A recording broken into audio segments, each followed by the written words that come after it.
안녕하세요. 말씀을 품고 말씀을 살아내는 바이블 1189 16째 날. 오늘은 창세기 16장입니다.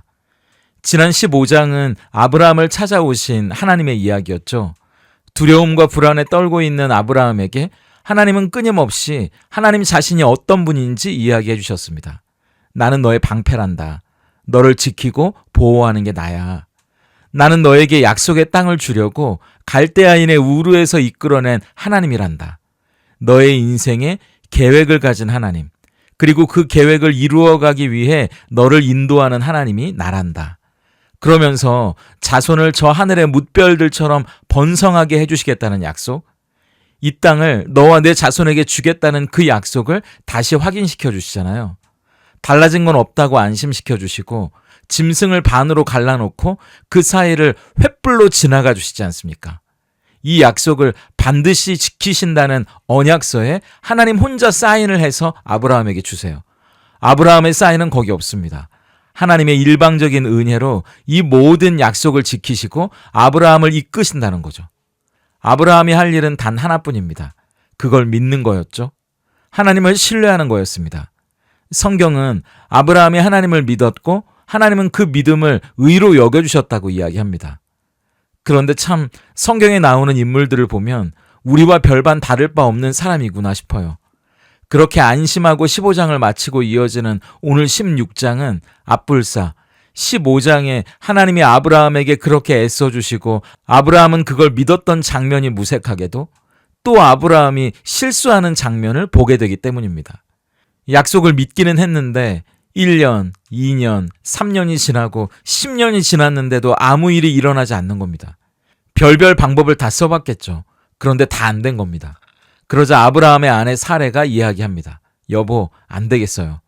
여종 하갈이라고 있는데 그 아이를 첩으로 대를 이어갑시다. 당신 나이도 점점 들어가는데 뭐라도 수를 내야 하지 않겠어요? 그런데 아브라함도 기다렸다는 듯이 하갈과 동침하고 결국 하갈이 아이를 임신하게 됩니다. 그런데 하갈이 그때부터 사람이 달라지기 시작하는 거예요. 아이를 가지게 되니까 아이를 갖지 못한 본처 사레를 우습게 여기고 아나무인이 되어가기 시작하는 겁니다. 사레와 아브라함의 관계도 안 좋아지면서 결국 아브라함의 묵인 아래 사레가 하갈의 군기를 잡는 일이 반복되면서 하갈이 더 이상 못 살겠다며 그 집을 도망쳐 나옵니다. 그런데 하나님은 집을 나온 하갈도 만나주세요. 그에게도 약속을 주시면서 다시 하갈이 집으로 돌아가고 아브라함의 첫 번째 아들 이스마엘이 태어나는 것으로 16장은 끝이 납니다. 16장은 아브라함의 아내 사레가 여전히 출산하지 못하는 상태를 우리에게 보여주면서 시작합니다. 문제는 그 상황에서 아브라함과 사레가 어떤 선택을 했냐는 겁니다. 2절을 보세요. 사레가 아브라함에게 이르되 여호와께서 내 출산을 허락하지 않으셨으니 원하건대 내 여종에게 들어가라. 내가 혹 그로 말미암아 자녀를 얻을까 하노라 하매 아브라함이 사레의 말을 들으니라. 3절에 아브라함이 하갈을 첩으로 취한 것이 가나안 땅에 거주한 지 10년째 되었을 때라고 한 걸 보니까 아마 아브라함과 사레가 15장의 약속을 받고 10년까지는 기다렸던 것 같아요. 어떻게 보면 10년도 대단한 거 아닙니까? 그런데 또 어떻게 보면 그들에게는 이 10년이 그들의 기다림, 믿음의 한계였는지도 모릅니다. 이거 안 되겠다는 생각이 들었겠죠? 하나님이 우리를 잊으셨을 수도 있고 뭔가 하나님만 바라보고 감나무 밑에서 입만 벌리고 있는 게 아니라 우리도 뭔가를 해야 하는 것 같다는 생각을 하게 된 겁니다. 그래서 사레는 첩을 들이자고 이야기하고 아브라함도 못 이기는 척 사레의 말을 듣고 있는 겁니다. 우리는 여기서 하나님의 일은 결과가 좋으려면 과정도 좋아야 한다는 걸 알게 됩니다. 세상에서는 뭐로 가도 서울만 가도 된다고 이야기하죠. 그런데 하나님이 하시는 일은 그렇지 않습니다. 제대로 된 방법으로 서울에 가야 되는 거죠. 에이, 목사님도 참 좋은 게 좋은 거 아닙니까? 그러실지 모르겠지만 그렇지 않아요. 좋은 게 아니라 바른 게 좋은 겁니다. 아브라함과 사레가 실수한 게 뭔가요? 첫째, 하나님께 묻지 않았다는 겁니다. 사레는 2절에 하나님이 내 출산을 허락하지 아니하셨다고 이야기하거든요. 그런데 그건 본인의 생각이었지 하나님께 직접 들은 이야기가 아니에요. 하나님께 기도하거나 묻지 않고 본인 생각, 본인 판단으로 문제를 해결하려 들면 일을 그르칠 수밖에 없는 겁니다.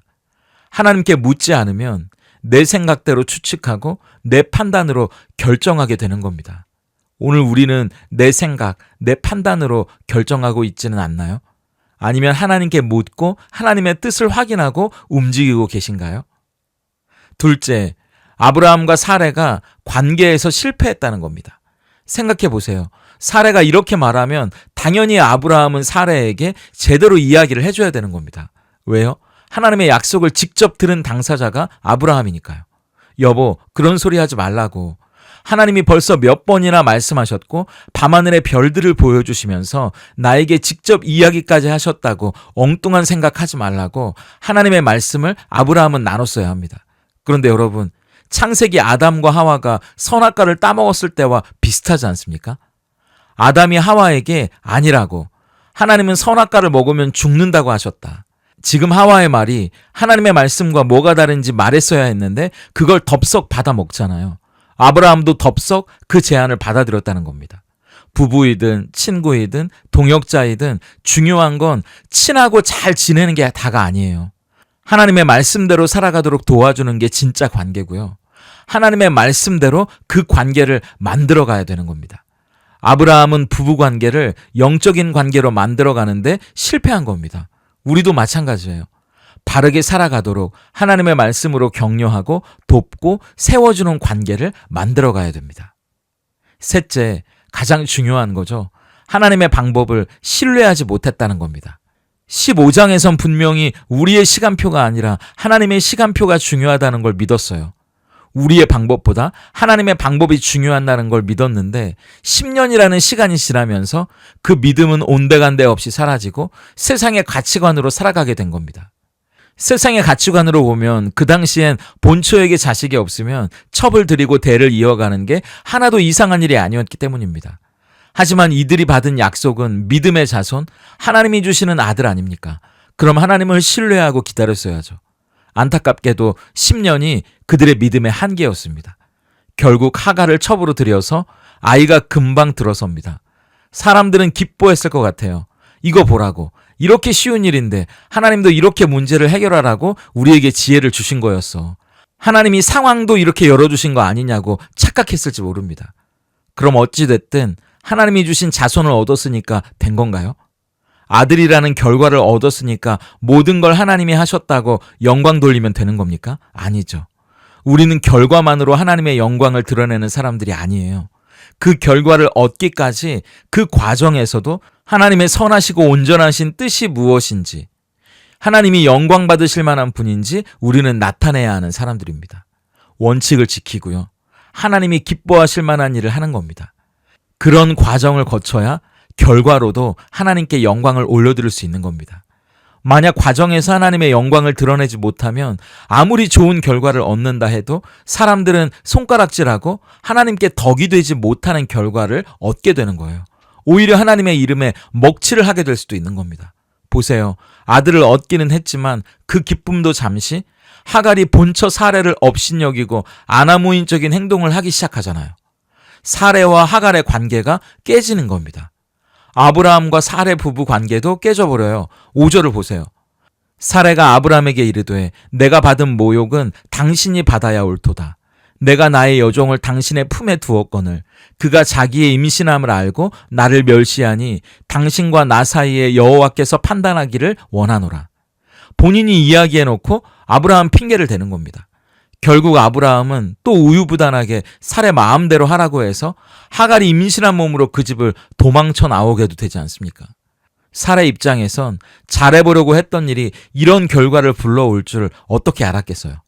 그런데 더 큰 문제는 이렇게 얻은 아들 이스마엘이 지금 이슬람 민족의 조상이 되었다는 겁니다. 전혀 예상하지 못한 결과가 생겨버리는 거죠. 그러니까 뭐로 가도 서울만 가면 되는 게 아니라 제대로 가야 되는 겁니다. 하나님께 물어야죠. 그래서 우리에게 기도를 주신 거잖아요. 하나님의 방법을 신뢰해야 합니다. 그래서 우리에게 하나님의 말씀을 주신 거잖아요. 그 말씀에 우리를 비춰보고 하나님이 어떤 분인지 되새겨보는 겁니다. 그리고 우리에게 주신 관계들은 서로를 하나님의 말씀으로 격려하고 힘을 잃지 않도록 묶어주신 관계거든요. 그 부부관계, 부모 자녀 관계, 친구 관계 속에서 친해지고 잘 지내는 것만이 아니라 하나님이 원하시고 기뻐하는 게 뭔지 서로에게 말해줄 수 있고 그렇게 살아갈 수 있도록 힘을 주고 도와주는 관계가 될 수 있다면 참 좋겠습니다. 하나님은 아브라함의 집에서 도망쳐 나온 하갈도 만나주세요. 그러면서 하갈도 잘한 건 아니다. 너도 잘못한 게 있다고 말씀해 주십니다.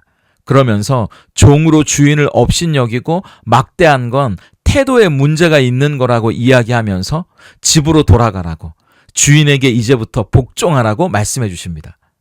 그게 끝이 아니라 태중에 있는 아이를 위해 복을 주시고 또 약속을 주시거든요. 9절과 10절을 보세요. 여호와의 사자가 그에게 이르되 내 여주인에게로 돌아가서 그 수하에 복종하라. 여호와의 사자가 또 그에게 이르되 내가 내 씨를 크게 번성하여 그 수가 많아 셀 수 없게 하리라. 하나님은 아브라함과 사레의 하나님만이 아니라 하갈의 하나님이시기도 했습니다. 온 세상 온 민족의 하나님이 우리 하나님이시잖아요. 그렇기 때문에 하갈도 보살펴 주시고 하갈의 태중에 있는 생명도 소중히 여기시는 하나님이십니다. 우리는 여기서 하나님이 어떤 분인지 또 확인하게 되는데요. 11절을 보세요. 여호와의 사자가 또 그에게 이르되 내가 임신하였은즉 아들을 낳으리니 그 아들을 이스마엘이라 하라. 이는 여호와께서 내 고통을 들으셨음이니라. 하나님은 우리의 고통을 들으시는 분이랍니다. 우리가 고통당하는 걸 모르는 분이 아니라는 거예요. 그리고 13절도 보세요. 하갈이 자기에게 이르신 여호와의 이름을 나를 살피시는 하나님이라 하였으니 이는 내가 어떻게 여기서 나를 살피시는 하나님을 배웠는고 함이라. 보잘것없는 종인 나까지 보살펴 주시는 하나님이 바로 하나님이시구나. 내가 그 하나님을 배웠다는 뜻에서 광야의 샘물을 부엘라 헤로이로 이름을 붙이고 있습니다. 하나님은 우리의 고통을 아시고요. 우리를 보살펴 주시는 분이라는 거예요. 그렇기 때문에 우리는 여기서 우리가 율법이 아니라 은혜로 살아야 한다는 걸 깨닫게 됩니다. 갈라디아서 4장 23절을 보면 바울이 이 창세기 16장을 어떻게 해석했는지 알게 되는데요.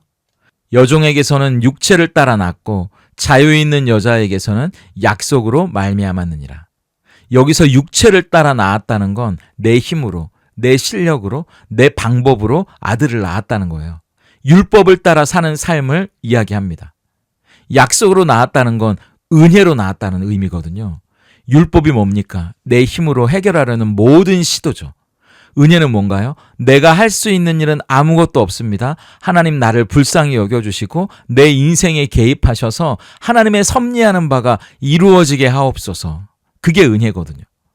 우리가 뭔가 할 수 있다고 생각하고 내 힘으로, 내 방법으로, 내 의지로, 내 실력으로 살아가려는 모든 시도가 율법이라면 그걸 이제 내려놔야 되는 거예요. 하나님은 우리가 아무것도 할 수 없다는 걸 고백할 때 그때 일하시기 시작하거든요. 우리가 끝이라고 여길 때 비로소 하나님의 일을 시작하세요. 그래서 우리가 하려고 했던 것보다 더 아름답고 멋진 일을 이루어내시는 거죠. 우리가 하나님의 은혜라고밖에 말할 수 없게끔 하나님은 일하시는 거예요. 아브라함도 본인 힘으로는 어떻게 해볼 수 없는 100세의 나이에 드디어 이삭을 얻게 되잖아요. 오늘 우리가 붙들어야 할 건 그래서 하나님의 은혜입니다. 하나님이 하시는 거지 우리가 하는 게 아니니까요.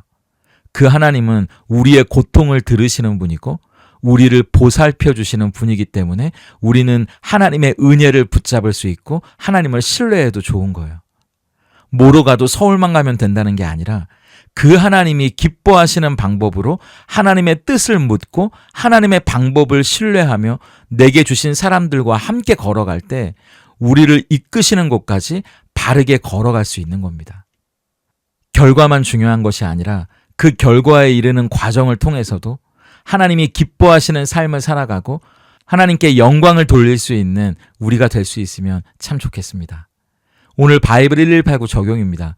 하나님의 일은 결과가 좋으려면 과정도 좋아야겠죠. 그렇다면 그 과정 가운데 우리는 오늘 하나님께 기도로 묻고 있을까요? 말씀을 통해 하나님의 방법을 신뢰하고 있습니까? 내가 맺고 있는 관계를 하나님이 기뻐하시는 관계로 만들어 가려고 노력하고 있는지 스스로에게 묻고 그렇게 살아가기 위해 실천해 나아가는 우리가 되면 좋겠습니다. 둘째, 우리는 율법이 아니라 은혜로 사는 사람들입니다. 하나님의 은혜를 구하기보다 내 힘으로, 내 방법으로, 내 의지로 뭔가를 해보려다가 일을 그르쳤던 적이 있는지 한번 생각해 보세요. 그리고 하나님의 은혜로 살아간다는 것이 무엇인지 묵상해 보면 좋겠습니다. 함께 기도하겠습니다.